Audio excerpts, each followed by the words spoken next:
G'day everyone, here we're looking at the issue that we've got, and we've seen it, or heard of it and seen of it on Facebook as well. Engine mount. So this is the rear engine mount, also known as the gearbox spacer.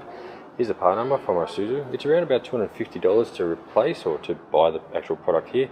So this is the one that's came out of the big build of ours, and this is the new one from Isuzu.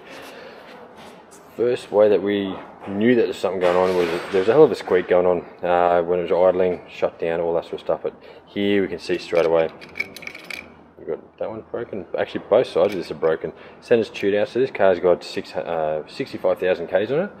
So it's still not, now it's still pretty young, but it's obviously had some use. But this is a manual as well, same sort of gearbox for the auto, same sort of things happening. So what we're seeing here is actually that there, the whole section is broken out. You can see down inside there, that's totally come free. You see the crack comes all the way to the outside here. So it cracks through. And this side here has actually let go as well. We can see down in there, the crack. And inside we can actually see a nice outline, exactly the same shape as what's on the other side of the crack inside there. Hopefully that comes through pretty clear. We've got a little bit of sagging on mount this, so it doesn't look too bad, the rubber itself. You see this one's sitting a lot flatter. There is signs of perishing as well. We can see the little cracks in there, but that's not too bad. Still, the mount itself is still alive, but the actual brackets itself. So you can't just change out one section of this because the way it is fitted together and spot welded at this point. So this center pin here is obviously to keep it aligned, because the earlier models, they were just a basic mount, and like this, if you can imagine just one of them in the center.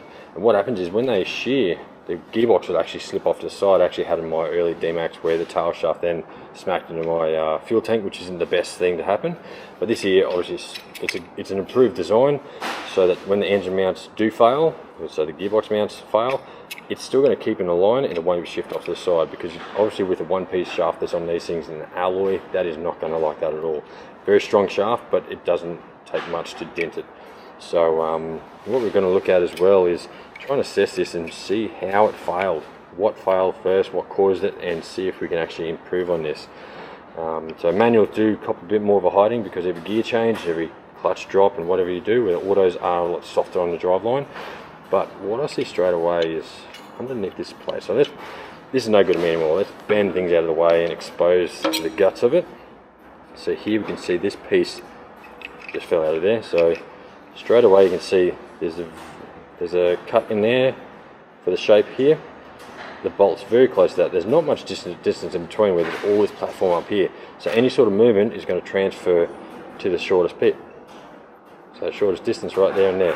And you can see straight away the fatigue crack has happened from there and it started peeling out further and further. It hasn't come from this way because there's no force at the top here. It is all at this bolt here. So the phone's calling. And actually another thing we can see down here, hopefully you can zoom in and see that one. There's actually a crack going up through the center of that weld too.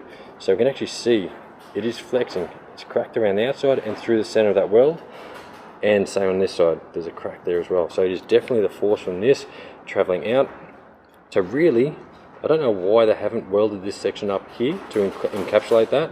It could then, of course, send a crack up through here, but there's definite flex between this. So if that was welded from there through and encapsulating that, I reckon that would eliminate that issue. So what we're going to be looking at is, my one, we're going to be pushing some power through it. So you know, we buy new, we buy genuine. Again, the part number's here on the piece of paper. We'll add a link of that for other people that need it.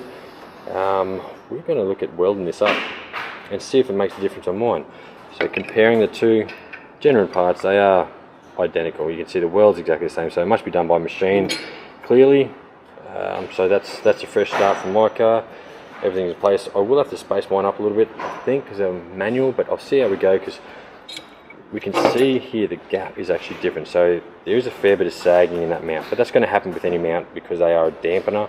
It's got a lot of weight on it. It is going to sag. So the sagging on this with my body lift has caused my gear stick to be very tight in second and fourth gear, sixth as well. So all those lower gears there. So that's going to be interesting to see if that fixes up that. Otherwise, we're going to be putting some spacers in here to lift that gearbox up a little bit. But back to this one. So this has been broken for quite a while. When we actually look close, there's a lot of rubbing, actually polishing of the metal there. So see, it's been broken for a long time. So with 65,000 k's in the clock now, that could have been broken for probably 20,000 k's of that. We don't know. But what we'll do is we'll open up this other side. So obviously it's no good to me anymore, so let's get this bent out of the way. So there we can see that is cracked in the exact same shape. So it's clearly come from these corners out to its peak. And let's see if we can get that out actually. No, not quite. Let's see these welds. The welds, oh, I think that one's starting to get a crack in there. I think there's a little start right at the start of the weld there. But that's definitely what the issue is. So this here, it has been, thrashed. The centre bush has actually busted out as well. So we don't know if that's because of the accident the car was in. Well, there's no collision point on the gearbox itself. So it looked like the gearbox had no signs of an impact. So I do believe it's just general wear and tear, which we could probably look in time to try and improve this, make a bigger damper in the middle there, so less chance of that pinching, less chance of that breaking. We'll see what we can do, but for starters, we look at assessing this, or fixing this up, put the welds in. So on this new one, I'll dismantle as much as I can, try to get back into shape of course. Obviously this can't be separated, it's all put together, pinch welded into here, so it's held as one unit, because it's got to hold that in place for its center location there.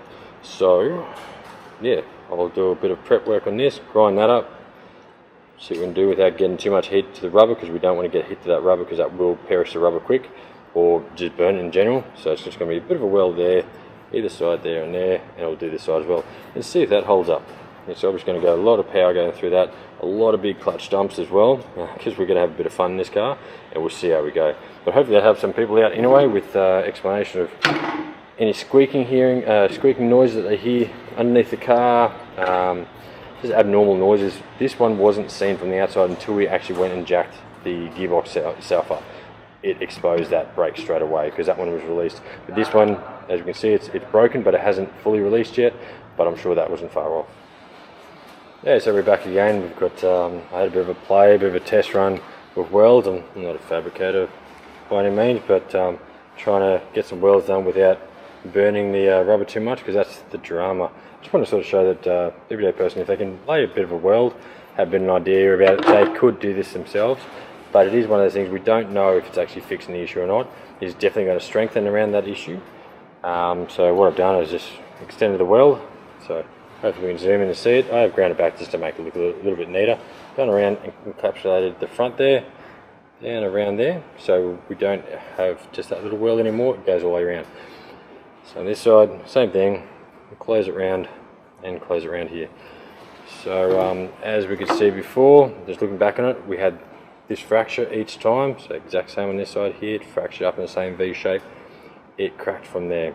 Because there's no support there, let's just try that. There's a reminder too, we actually saw those cracks in the welds down here starting, so it is definitely flexing from that front nose part is coming up, which is flexing throughout the body of it, which is then causing all this. So let's see if that fixes it. Otherwise we'll look further into a proper fix after this, probably make a whole new mount design. We'll just see how we go, or we'll just look at maybe we can just make a box section to enclose this a little bit better. But obviously we want to minimize the welding, because even though I kept it cool, we do have a little bit of the vulcanizing there burning away, but it shouldn't affect the part anyway, because it's right up here. It's only the overlapping of the moulding where it fares out to basically nothing. The main structure's down here, so we're still a good, I'd say 12-13 mil away from the main structure, the main vulcanizing, so I don't think there's any harm done. But time will tell. We'll just see what you think and see how the car handles up with power. So I just got to go install it again.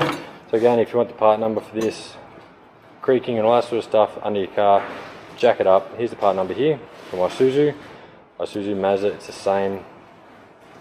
So you see this is sitting nice here. It's probably an easy way to tell if your gearbox mounts have sagged or not. Good sort of gap there. But here we can actually see there's a gap between. So this is where it shows to people about dampeners versus solid mounting products, you know what I mean? So these are dampeners. They are designed to hold it in place as well, but under full torque, it won't hold it. So that's why they got this. So this is a limit washer here on top. Got a damper in there, so that's stopping maximum movement. The previous models, they had just had a mount like this, and when they dislodged or broke, they actually dislodged, the gearbox would actually pick up and slide to the side. There's nothing stopping it. So that's one of the improvements with this current model, which is good to see.